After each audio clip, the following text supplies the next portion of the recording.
Aron mo masayod no, ang akong tingog dili kabayran og kwarta. Pag-antos mo diya. So guys, nanawagan day ko no sa mga hinawayon no. Sa una sa tambay pa ko no. Kusog kay ko mo kanta og bidyukihan no. Nya inigkanta nako daghang taos palibot. Kay bidyukihan man, nya naay daghang mag-inom no. Nya adlaw na siya. Unya inigkanta nako malibog tanang mga tao. Kay lagi ang akong tingog nahadlok sila kay pertimpati ako akong tingog. Mahadlok sila nga mudalugdog, muulan, mukilat kay inigkanta nako waksyo magyug dalugdog yun kay tungod sa kapati sa akong tingog ba mo na molibog sila tanan nya karon nag-message sila sa kuha nga pagkatahon ko nila kay lagi gisakitan na sila sa kainit sa panahon ba oh tanawa oh.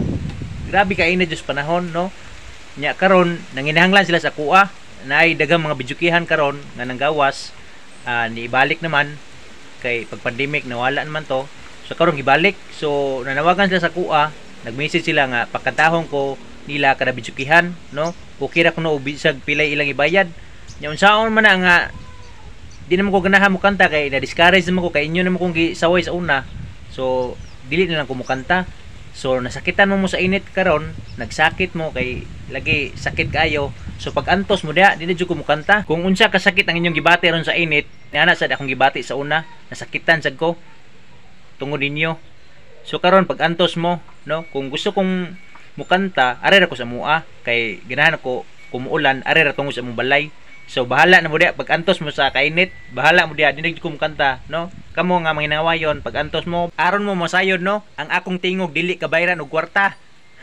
pag antos mo diya.